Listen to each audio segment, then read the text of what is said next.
Très bien, donc on va tout de suite aller dans le vif du sujet, parce qu'on a une lecture assez conséquente à faire. Je vais lire l'histoire dans 1 Samuel 25. Je vous avais demandé avant Noël de lire le texte. Je ne sais pas s'il y en a qui ont fait leur devoir, c'était au début décembre.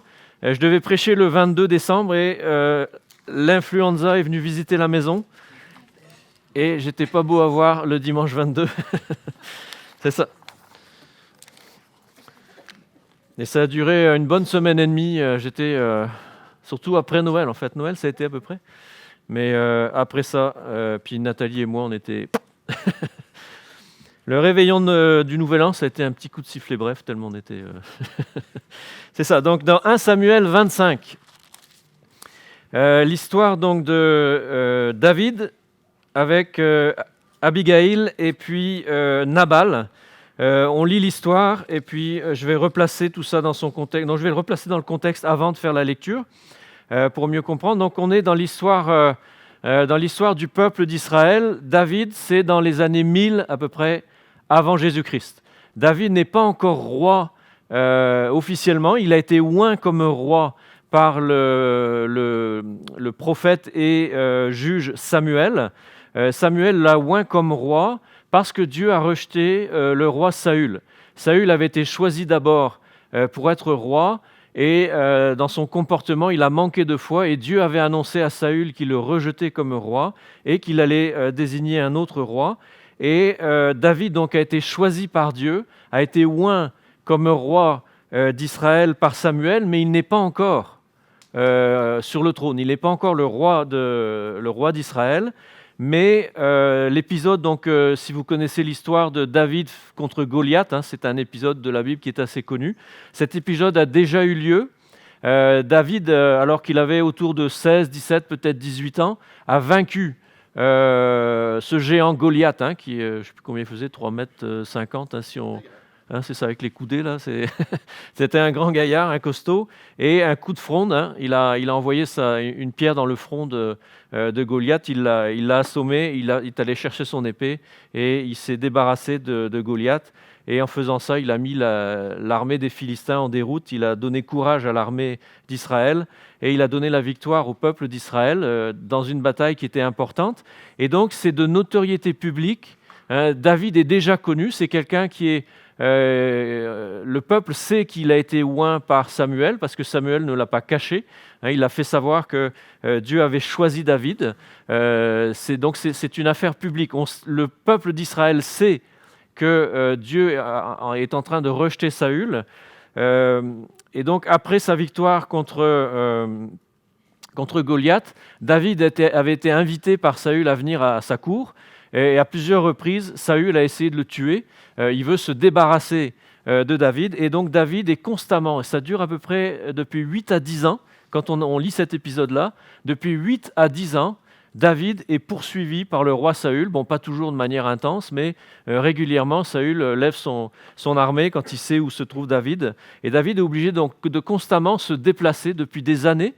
Et il a été rejoint par des centaines d'hommes de guerre qui ont des problèmes soit avec Saül, qui ont des problèmes à payer leurs impôts, ou qui sont des repris de justice. Donc ce n'est pas des enfants de cœur qui l'accompagnent, c'est des hommes de guerre. Et à plusieurs reprises, donc Saül a failli coincer David et ses hommes. David s'en est toujours sorti. Dieu a sa main sur David et ses hommes. Jamais David n'a attaqué le roi Saül, jamais il a attaqué son armée. Et même David, malgré cette position, qu'il est poursuivi par le roi d'Israël et son armée, même David est allé plusieurs fois chez les Philistins, faire la guerre aux Philistins pour aider en fait le roi d'Israël dans sa lutte contre les Philistins, parce qu'à l'époque, ce sont les Philistins qui sont les principaux ennemis d'Israël. La monarchie qui vient de naître donc avec Saül est encore très fragile. Oui, la conquête a eu lieu, Israël s'est installé dans ses frontières, la période des juges tire à sa fin. C'est fini parce que le roi a déjà été choisi par Dieu, le roi Saül, mais Israël est encore fragile, il est menacé sur toutes ses frontières par ses ennemis, et Saül n'a pas été capable en tant que roi d'établir la paix, d'établir la paix en Israël, de fortifier Israël, et donc David, au lieu de s'attaquer à Saül, il s'attaque aux ennemis d'Israël. Et jusque-là, il est dans la volonté de Dieu. Il accomplit le plan de Dieu et il fait ce que Dieu attend de lui. D'accord ? Donc ça, c'est le contexte. Et dans l'épisode juste avant, dans le chapitre juste avant, il est raconté que David, à un moment donné, avec 600 de ses hommes, était dans la grotte d'Adullam, comme on l'appelle. Il était au fond d'une grotte et on dit que Saül est venu à l'entrée de la grotte et très pudiquement, on dit qu'il s'est couvert les pieds. Un homme en Israël se couvrait les pieds quand il se mettait accroupi pour faire ses besoins et comme il avait une djellaba, ses pieds étaient couverts. D'accord ? Alors, pendant que Saül était en train de faire ses besoins à l'entrée de la grotte, David était derrière, ses hommes disent c'est le moment, tu peux le zigouiller, tu lui coupes la tête et notre problème est réglé. Et comprenez que ces hommes, les 600 hommes de David, ce n'est pas des enfants de cœur, ils ne comprennent pas bien la façon d'agir de David, qui respecte toujours le roi, la fonction de roi et l'autorité du roi.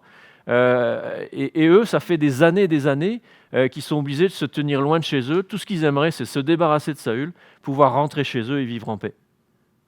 Alors c'est dans cette situation que David a dit non, on ne va pas toucher au roi, mais il s'est avancé derrière Saül, il a coupé un bout de son manteau, il a attendu que Saül finisse.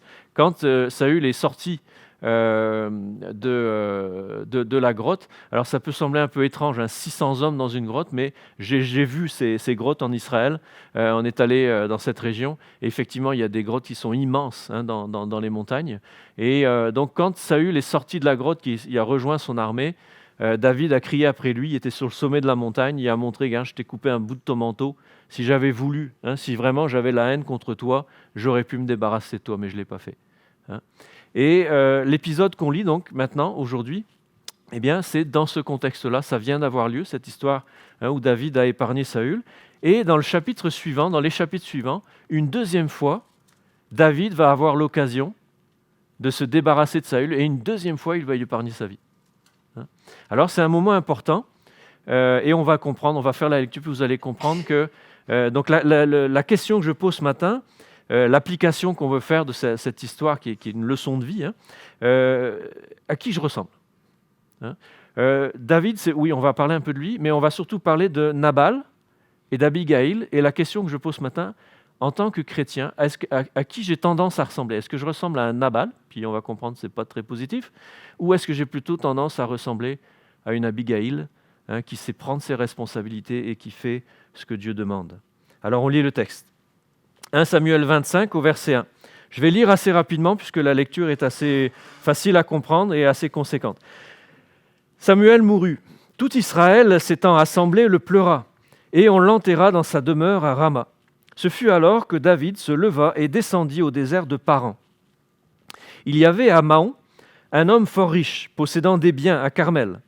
Il avait 3000 brebis et 1000 chèvres, et il se trouvait à Carmel pour la tonte de ses brebis. Le nom de cet homme était Nabal, et sa femme s'appelait Abigaïl. C'était une femme de bon sens et de belle figure. Mais l'homme était dur et méchant dans ses actions. Il descendait de Caleb. David apprit au désert que Nabal tondait ses brebis. Il envoya vers lui 10 jeunes gens auxquels il dit « Montez à Carmel et allez auprès de Nabal, vous le saluerez en mon nom. Et vous lui parlerez ainsi, pour la vie, sois en paix, et que la paix soit avec ta maison, et tout ce qui t'appartient.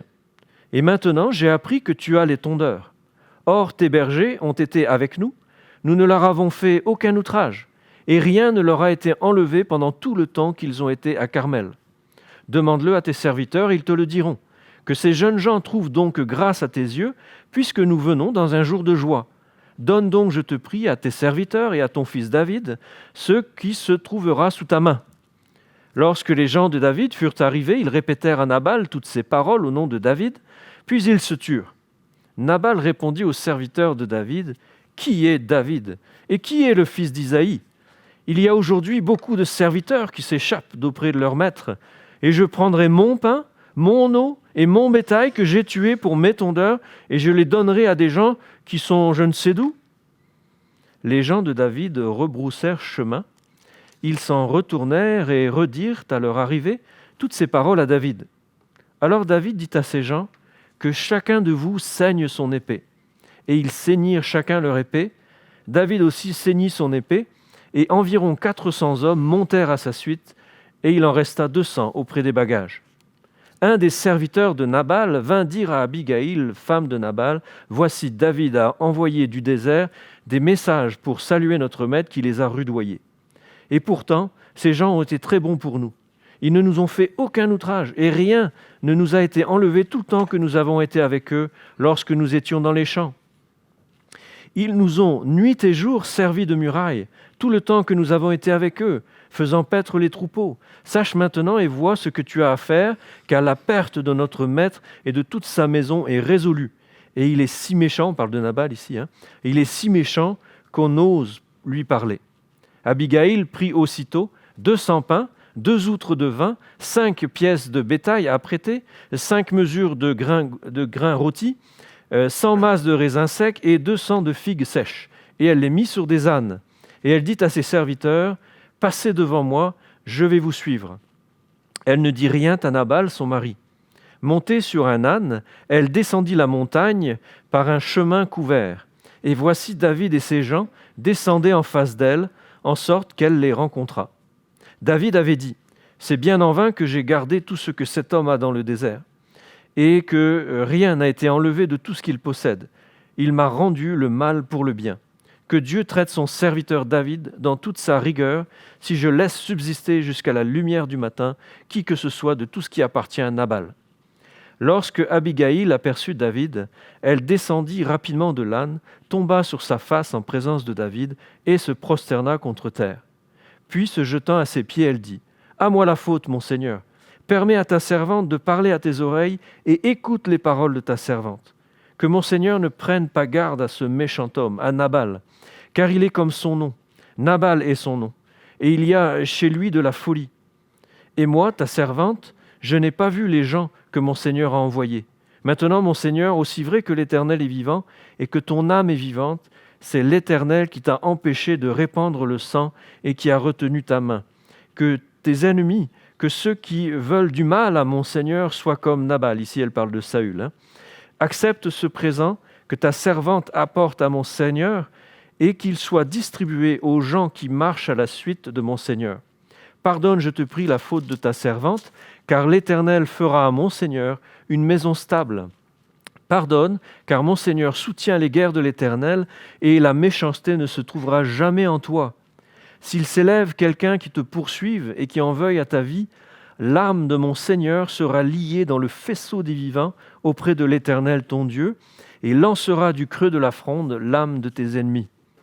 Lorsque l'Éternel aura fait à mon Seigneur tout le bien qu'il t'a annoncé et qu'il t'aura établi chef sur Israël, mon Seigneur n'aura ni remords, ni souffrance de cœur pour avoir répandu le sang inutilement et pour s'être vengé lui-même.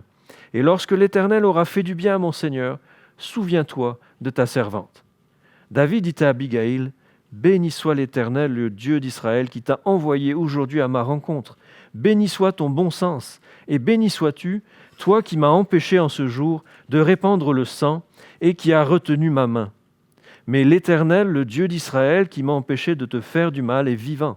Si tu ne t'étais hâté de venir au-devant de moi, il ne serait resté qui que ce soit à Nabal d'ici à la lumière du matin. » Et David prit de la main d'Abigaïl ce qu'elle lui avait apporté et lui dit, « Monte en paix dans ta maison, vois, j'ai écouté ta voix et je t'ai favorablement accueilli. » Abigaïl arriva auprès de Nabal et voici, il faisait dans sa maison un festin comme un festin de roi.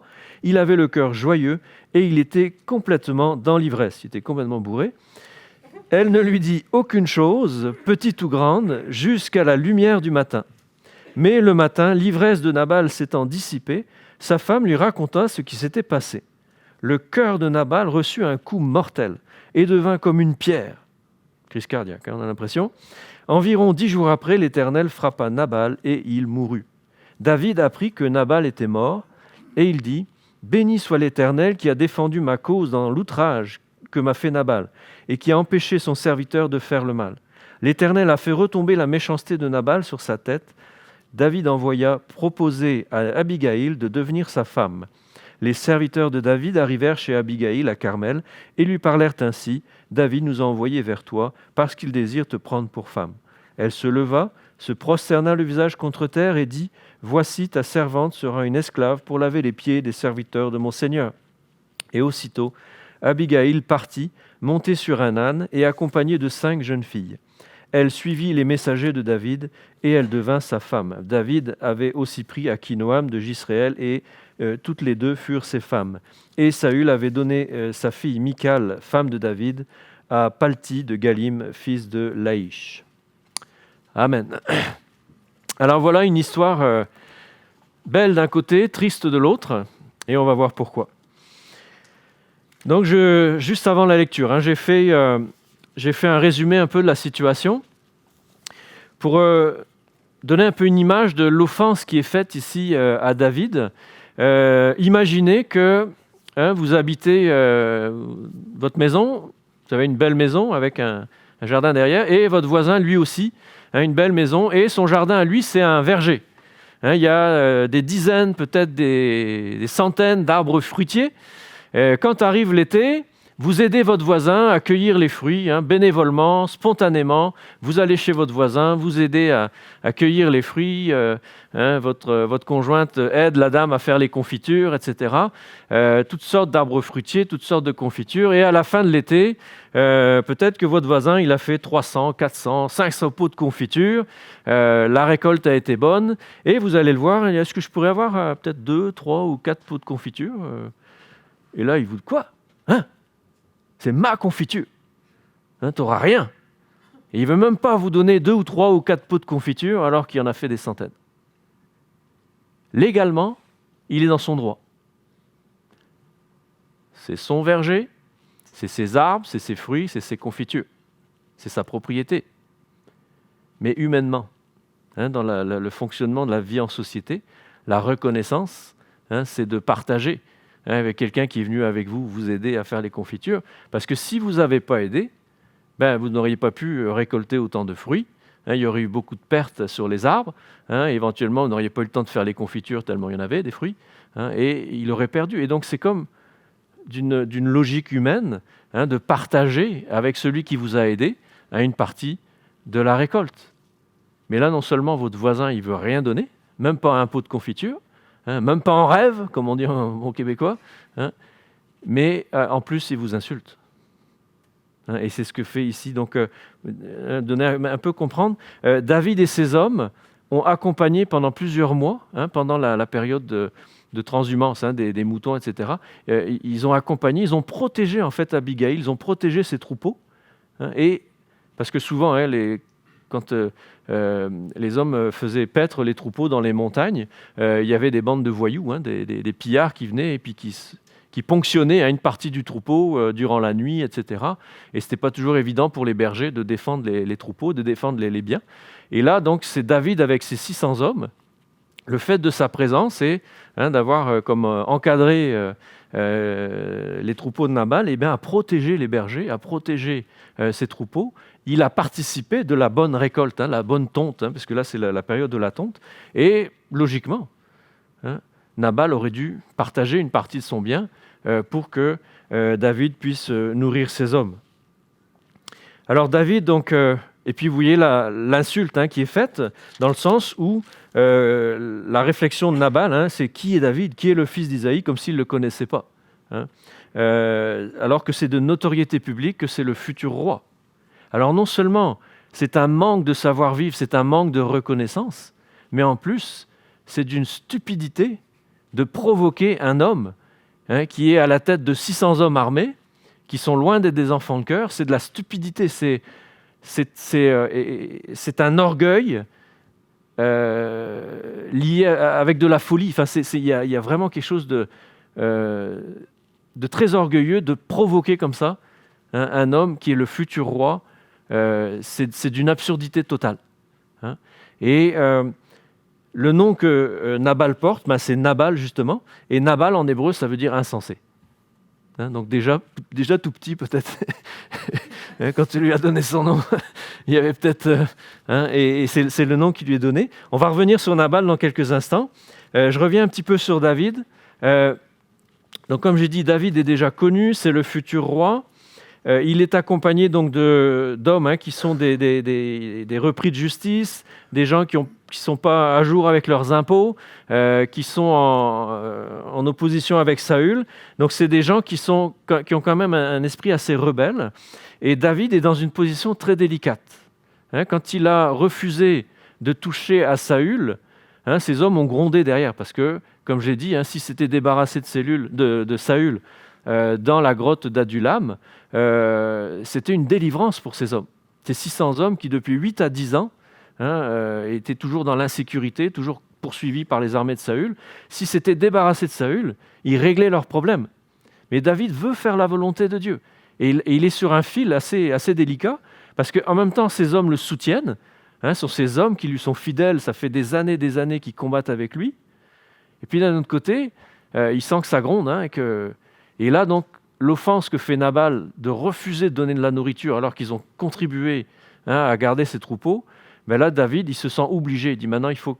et c'est là qu'il dit, je vais aller zigouiller Nabal et tous ses biens, et puis on va régler son compte. Et là, ces hommes, ils ont juste une hâte, on y va. Donc, situation difficile, mais en même temps, si David fait ça, qu'est-ce qui va se passer ? Ça va être une grosse tâche. Avant même qu'il soit roi, ça va être une grosse tâche sur son règne. Et puis, aussi, c'est que si il agit comme ça, est-ce que la fois suivante, parce que David ne le sait pas encore, mais à nouveau, il aura l'occasion de pouvoir tuer Saül, s'il crée un précédent en zigouillant Nabal, est-ce qu'il aura la force morale de refuser une deuxième fois ? Alors, David ne connaît pas encore le plan de Dieu. Il ne sait pas ce qui va se passer dans les jours qui vont suivre. Mais Dieu a un plan. Et c'est là où on fait la réflexion. L'intervention d'Abigaïl, et on va revenir dans le détail sur son intervention, ça fait vraiment partie du plan de Dieu. On voit qu'Abigaïl, elle décide de faire quelque chose dans son âme et conscience. Elle dit, je ne peux pas rester sans rien faire. Elle intervient. Pourquoi ? Parce que c'est le plan de Dieu qui risque d'être mis, pas à terre, parce que le plan de Dieu n'est jamais à terre. Mais David fait partie du plan de Dieu. Si on regarde tout l'Ancien Testament et même toute la Bible, c'est quoi le fil conducteur depuis Adam, depuis le livre de la Genèse jusqu'au livre de Malachie, dans tout l'Ancien Testament, le plan de Dieu, c'est la venue du Messie. C'est le fil conducteur. Pourquoi on a la Genèse entre les mains ? Parce que Dieu nous fait connaître l'origine du monde, l'origine de l'humanité, mais aussi et surtout l'origine du peuple juif. C'est quoi ce peuple juif ? C'est qui ce Jésus-Christ qui devait venir, qui maintenant est venu ? Il fait partie de ce peuple juif et donc la Bible, oui, c'est un livre qui nous révèle Dieu, c'est un livre qui nous parle aussi beaucoup de l'homme. On apprend beaucoup à se connaître soi-même en lisant la Bible. Moi, j'ai beaucoup appris sur moi-même en lisant la Bible. Mais le fil conducteur, c'est le plan de Dieu. Et c'est un livre qui nous révèle le plan de Dieu, tout du long. Et par exemple, quand on arrive dans le Nouveau Testament, je ne le lirai pas maintenant parce que j'ai fait une grosse lecture, mais dans les généalogies de Jésus-Christ, on mentionne que Jésus était descendant de David. Parce que Jésus, en tant que Christ, le mot Christ, ça veut dire oint, il est oint comme quoi Jésus-Christ, il est oint à la fois comme prophète, parce que dans l'Ancien Testament, quels hommes, quelles fonctions recevaient l'onction d'huile ? C'était les prophètes, les rois et les sacrificateurs. Il y avait 3 onctions dans le peuple d'Israël, et Jésus-Christ, Jésus le Christ, Jésus l'oint, c'est ça que ça veut dire, le Messie, celui qui est oint de Dieu, choisi de Dieu, lui il a la triple onction. Il est oint comme prophète, il est même la parole de Dieu, et pas seulement le porte-parole de Dieu, mais il est la parole de Dieu. Il est le roi des prophètes, il est souverain sacrificateur, pas parce qu'il offrait des sacrifices au temple, mais parce qu'il a offert son propre corps, sa propre vie en sacrifice, et il est le souverain sacrificateur par excellence. Et Jésus aussi, et dans ce contexte, il s'intéresse par rapport à David, Jésus est roi, et même il est le roi des rois, le seigneur des seigneurs, et il est oint comme roi d'Israël. Et donc il fallait qu'il soit de la descendance de David, de la descendance de la monarchie. Hein. Et donc, si David fait ce qu'il a envie de faire, hein, la colère est là, il a envie de se débarrasser de Nabal, est-ce qu'il va être capable d'être roi ? Hein, parce que quelqu'un, et ça c'est un principe biblique, je ne vais pas approfondir ça aujourd'hui, mais si quelqu'un ne respecte pas l'autorité, il n'est pas capable d'exercer l'autorité. C'est un principe, hein, quand on étudie les principes d'autorité dans les Écritures, quelqu'un qui est rebelle contre l'autorité en général a beaucoup de mal à avoir de l'autorité dans sa propre vie. Au contraire, quelqu'un qui respecte l'autorité va pouvoir exercer l'autorité facilement dans sa propre vie. Et en principe, bien sûr, premièrement, l'autorité de Dieu, mais on comprend que le roi, hein, en Israël, et ça c'est un principe monarchique, le roi est le représentant et la figure d'autorité, hein, qui représente l'autorité de Dieu. Alors, si David, hein, tue Nabal, il ne sera pas capable, dans l'épisode suivant, de retenir ses hommes, hein, et d'épargner une deuxième fois Saül. Et s'il tue Saül, mais éventuellement, c'est sa propre autorité en tant que roi qui va être remise en cause et il ne pourra pas avoir un règne stable. Et donc, l'intervention d'Abigaïl qui vient dans sa conscience, elle dit « il faut absolument que j'intervienne ». Hein, on va regarder un petit peu comment elle est intervenue. Abigaïl fait vraiment quelque chose de très important dans le plan de Dieu. Elle intervient pour empêcher David de se charger d'une faute, d'un péché qui va entacher et peut-être éventuellement remettre en cause son autorité de roi. Hein? Alors elle intervient, elle fait la bonne chose. Avant de regarder l'intervention d'Abigaïl, on va reparler un petit peu de Nabal. C'est qui ce Nabal ? Alors ce qu'on sait sur lui, c'est que Nabal est un descendant de Caleb. On dit que c'est un descendant de Caleb. Son nom, hein, Nabal, veut dire insensé, mais il y a une expression qui est utilisée au verset 17. Sache maintenant et vois ce que tu as à faire, car la perte de notre maître, ça c'est quand les serviteurs viennent avertir Abigaïl, hein, la perte de notre maître et de toute sa maison est résolue, et il est si méchant qu'on ose lui parler. Hein. Est-ce que quelqu'un ici a la version Darby ? C'est rare, hein, mais tu as la version Darby ? Hein, l'expression c'est quoi ? Fils de... Le verset 17.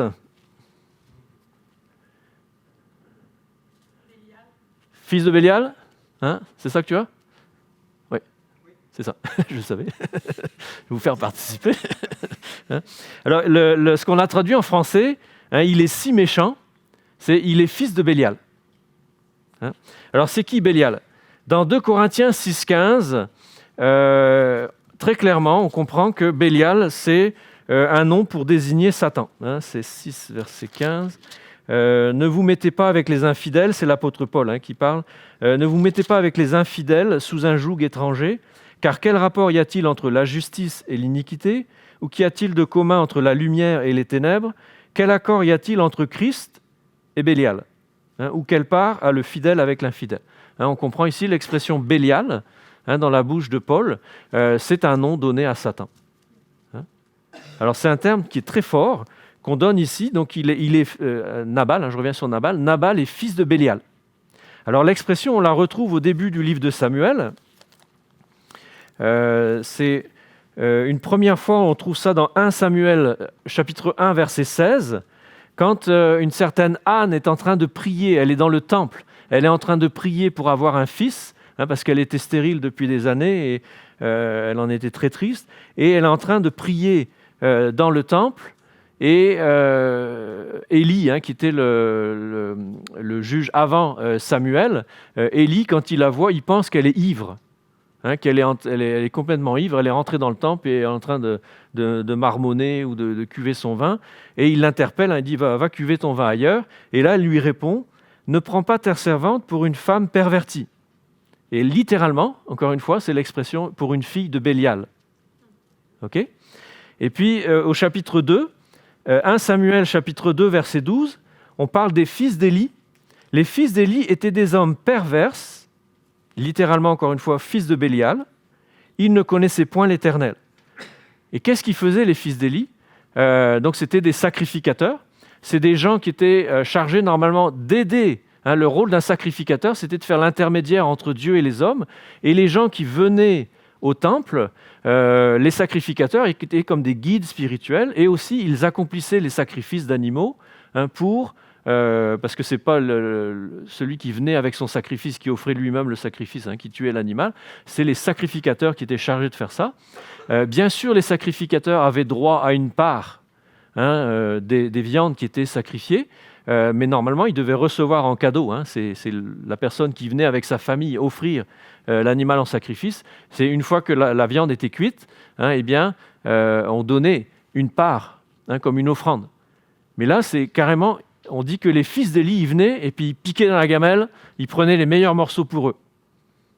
Alors imaginez un pasteur, c'est normal qu'un pasteur reçoive un salaire pour le travail qu'il fait dans l'église, mais imaginez qu'il vous impose et qu'il va chercher lui-même dans votre compte, ça vous scandaliserait. Et c'est ça l'idée d'être fils de Bélial, c'est faire des choses, alors qu'on est dans une position, dans une place où on doit aider les gens à se réconcilier avec Dieu, à être en communion avec Dieu, c'est des hommes qui scandalisent les croyants. Et ils venaient dans les gamelles, ils piquaient la viande, ils servaient eux-mêmes, et en force, ils faisaient ça en force. Donc ils scandalisaient non seulement les hommes, mais on dit un peu plus loin, dans le livre de Samuel, que les fils d'Élie, ils allaient jusqu'à coucher avec des femmes, à les pousser dans des relations sexuelles, alors qu'elles venaient au temple. Et on comprend, c'est des gens qui scandalisent, là par des actes sexuels ou des choses comme ça. Ça ressemble, ces histoires, quand on parle de prêtres ou de pasteurs qui maltraitent des enfants, qui les forcent à des relations sexuelles. On a tellement entendu parler de ce genre de scandale. Il y en a encore en ce moment là, dans les nouvelles. Et des gens qui sont là, qui sont censés être des hommes de Dieu, chargés d'accompagner spirituellement ceux qui cherchent Dieu, mais ils les scandalisent par des choses comme ça. Alors c'est un terme très fort, fils de Bélial, pour désigner quelqu'un qui fait l'œuvre de Satan, qui fait l'œuvre du diable, qui vient faire tomber ceux qui sont en recherche de Dieu. Et là, quand on regarde bien, si on revient sur Nabal, l'expression qui est utilisée, il se comporte comme un fils de Bélial. J'ai perdu, c'est ici. Quand les serviteurs disent il est si méchant, il est fils de Bélial. Il fait l'œuvre de Satan. Et c'est vraiment ce que fait. Nabal risque de faire tomber David. Lui qui est dans le plan de Dieu, lui qui fait partie de cette ligne, qui doit amener à Jésus-Christ, Nabal, par son action, je ne sais pas s'il le sait, s'il est conscient, mais il est en train de faire l'œuvre du diable. Il vient pour donner un coup au plan de Dieu. Ça, c'est Nabal. Alors oui, tout le reste, la stupidité. Abigail. Oui, juste une chose aussi. Nabal, je suis un petit peu perdu dans mes notes, là, parce que je fais un peu ça à la levée. Nabal, éventuellement, juste une dernière chose sur lui. Il y a 3 éléments qui me font penser qu'il aurait dû être un homme tout différent.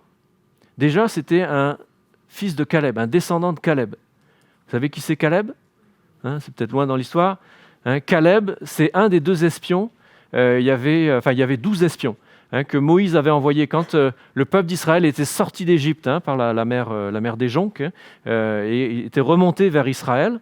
Avant de rentrer, de commencer la conquête, Moïse avait envoyé 12 espions pour inspecter le pays, se renseigner, voir comment c'était fait, etc. Et parmi les 12 espions, il y avait Josué et Caleb. Et quand les espions sont revenus, il y a 10 des espions qui ont complètement découragé le peuple. Ils disent surtout, il ne faut pas faire la conquête, c'est des géants, c'est des grands. Il y avait les Anakim. La première peuplade à conquérir, c'était les Anakim. Et c'était Goliath, c'était probablement un descendant des Anakim. Et donc, c'était des grands gaillards, des géants. Et puis, alors que Caleb et Josué, mais eux, ils exhortaient le peuple. C'était des hommes de foi.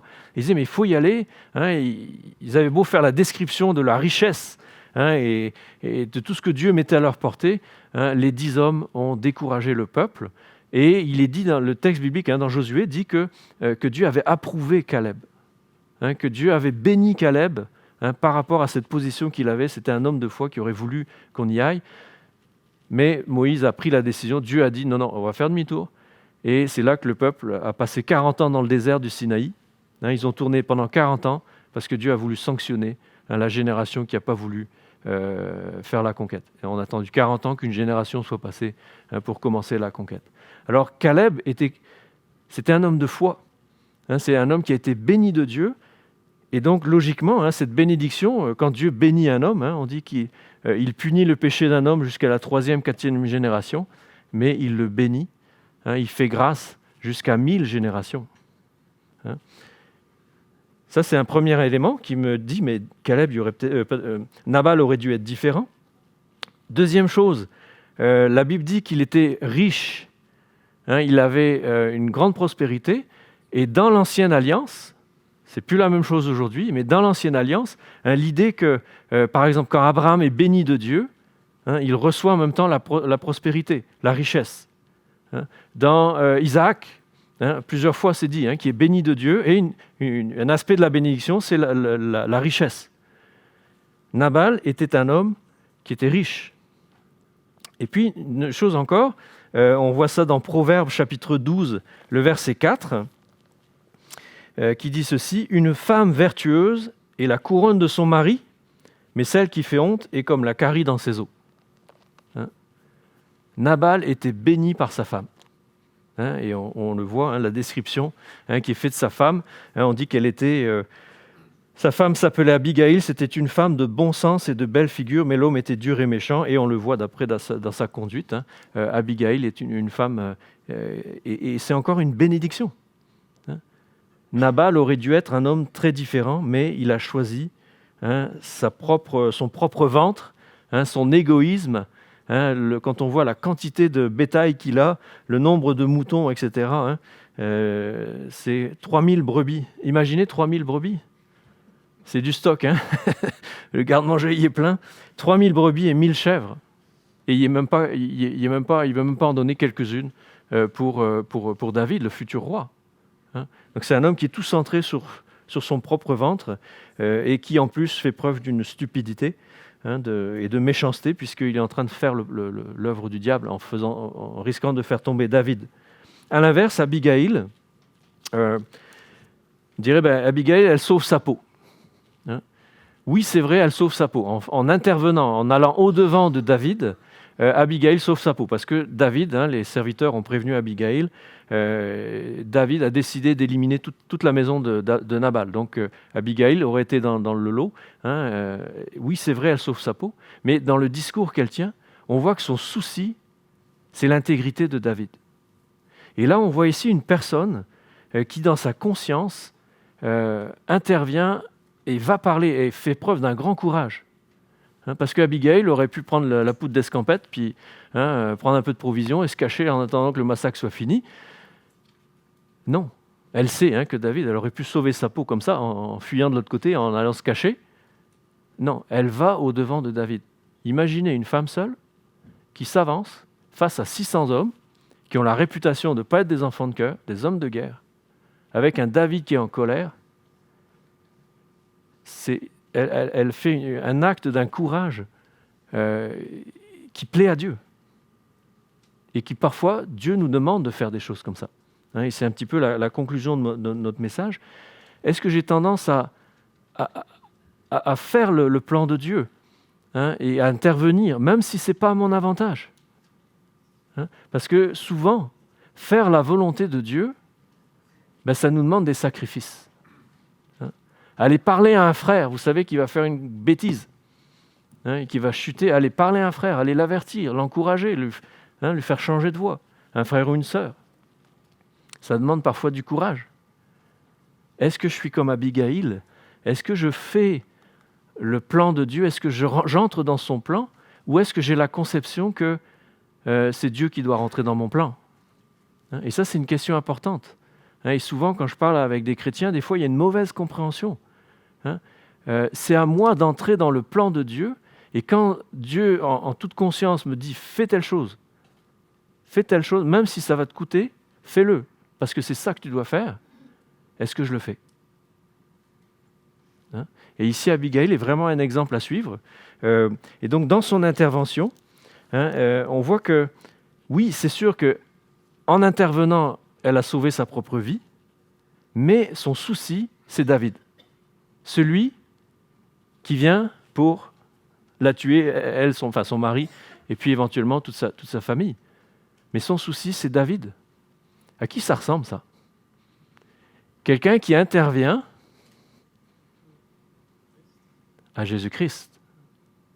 La Bible dit que, alors que nous étions encore ennemis de Dieu, Christ a donné sa vie pour nous. Dieu a donné son Fils, alors que nous étions ses ennemis. Abigail, elle est vraiment dans la pensée de Christ. Est-ce qu'elle connaît le plan de Dieu ? Je ne crois pas.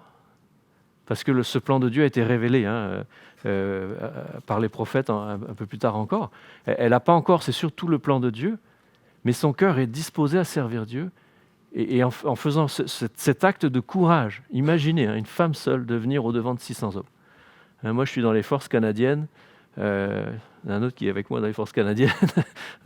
700 hommes en armes qui s'avancent, c'est impressionnant. Okay, c'est sûr que là, on est des armées modernes, mais et là, cette femme toute seule, elle va face à David, face à ses hommes. Elle va lui parler. David la laisse parler et elle arrive à toucher son cœur. Alors, question. Est-ce que je ressemble à Nabal ? Est-ce que, quand je regarde dans les années passées, est-ce que j'ai tendance à faire tomber les chrétiens ? Ou est-ce que j'ai au contraire tendance, en étant animé de l'Esprit de Christ, à aider et parfois, est-ce que j'ai fait ce que je devais faire en toute conscience pour servir Dieu ? Ça m'est parfois arrivé, quand j'étais pasteur à Chicoutimi, ou même encore récemment, en tant qu'aumônier militaire, à un moment donné, je me dis, il faut que j'aille parler à un gars, il faut que j'aille parler à quelqu'un, parce que je vois que ça va de travers. Et ça demande parfois du courage, parce que les gens ne sont pas toujours à la réception. Ça, c'est un exemple. Mais il y a un tas d'autres exemples qu'on pourrait prendre dans nos vies. Est-ce que je fais ce qui est juste, ou est-ce que je fais ce qui m'arrange ? Et est-ce qu'après, j'essaye d'aligner le plan de Dieu sur ma vie à moi ? Le plan de Dieu, c'est pas que je m'accomplisse, moi, dans ma vie, que je m'établisse dans la vie sur la terre. Oui, parfois, Dieu nous donne de pouvoir nous accomplir, de pouvoir nous établir, et Dieu est bon, et je crois en la bonté de Dieu. Mais le plan de Dieu, c'est pas de pourvoir à mon bien. Le plan de Dieu, c'est le retour de Jésus-Christ. La Bible nous dit que la création tout entière attend avec un ardent désir la révélation des enfants de Dieu. Tout est orienté, la création tout entière est orientée vers la révélation des enfants de Dieu. C'est quoi la révélation des enfants de Dieu ? Comme c'est dit dans Thessaloniciens, quand Christ reviendra, ceux qui sont morts en Christ ressusciteront les premiers, ils seront élevés avec Christ, ils vont revenir avec lui, et nous les vivants, si nous, chrétiens, on est encore vivants quand Christ va revenir, eh bien on sera transformés, sans passer par la mort physique, on va passer par la résurrection tout de suite, et on sera élevés avec lui. Et c'est à ce moment-là que seront révélés les enfants de Dieu. On saura qui, dans l'Église, est vraiment chrétien, ou en dehors de l'Église, parce que je pense qu'il y a aussi des chrétiens en dehors de l'Église. Mais voilà, qui sera sauvé, qui seront les enfants de Dieu, on le saura parfaitement lorsque Christ reviendra. Et dans Romains 8, il dit que la création tout entière attend avec un ardent désir, un soupir, et comme dans les douleurs de l'enfantement, en attendant la révélation des enfants de Dieu. Tout le plan de Dieu, tout ce qui se passe dans le monde, tous les événements, et ça a été chargé en événements ces dernières semaines, quand on regarde ce qui s'est passé autour d'Israël et tout ça, les risques de guerre, tout dans le plan de Dieu va vers ce moment où Christ reviendra. Alors, Dieu nous révèle une partie de son plan dans les Écritures, dans les prophéties, mais tout va vers là. Est-ce que j'inscris ma vie dans ce plan de Dieu ? Est-ce que je participe de son œuvre ? Le plan de Dieu, pour que Christ puisse revenir, c'est d'établir son Église, jusqu'à ce que se convertisse le dernier élu, le dernier appelé. Eh bien, l'œuvre de Dieu est en route vers ça. Est-ce que je participe de ce plan ? Est-ce que je me mets au service de Dieu pour faire connaître le message de l'Évangile à mes concitoyens, ceux qui m'entourent, là où Dieu me place ? Est-ce que j'ouvre la bouche quand je dois ouvrir la bouche ? Est-ce que j'avertis quand je dois avertir ? Chrétien ou non chrétien ? Pour ceux qui sont convertis, on est là pour les encourager dans leur foi. Pour ceux qui ne sont pas encore au Seigneur, on a un rôle prophétique. Le peuple d'Israël, qui avait été choisi par Dieu, pour les nations païennes, était un peuple prophète. Et beaucoup, on le sait peut-être pas beaucoup, on n'en parle pas beaucoup dans l'Ancien Testament, mais on sait dans l'histoire que beaucoup de païens s'approchaient de Dieu par l'intermédiaire du peuple juif. Et quelque part, le peuple juif avait commencé, avant la venue de Jésus-Christ, à évangéliser. Bon, ce n'était pas encore le message de l'évangile comme Christ l'a révélé au monde, mais ce peuple d'Israël avait un rôle prophétique d'avertir, et quelque part, nous aussi, avec les non-croyants, avant éventuellement de pouvoir leur annoncer l'évangile, on a un rôle prophétique. Est-ce que j'ouvre la bouche? Est-ce que je parle quand je dois parler? Et alors, souvenez-vous d'Abigaïl, suivez son exemple, c'est la meilleure chose que vous puissiez faire. Que Dieu vous bénisse. J'aimerais prier. Seigneur, on te rend grâce pour cette belle histoire de Abigaïl, de Nabal, de David. On te rend grâce, Seigneur, pour l'exemple que tu nous donnes de cette femme courageuse qui a osé venir parler à 600 hommes en armes, parler à David qui était en colère. Et Seigneur, sans peut-être prendre la dimension de son plan, elle a fait ta volonté, elle a accompli ta volonté. Seigneur, que cette histoire puisse nous être en aide dans les jours, les semaines qui viennent, et que nous puissions nous aussi ressembler à cette Abigaïl quand tu nous demandes de lui ressembler. Oui, Père, on te rend grâce pour ta bénédiction. Merci pour cette parole et bénis-nous, Seigneur, dans la mise en pratique de cette parole. Te le demandons au nom de Jésus-Christ. Amen.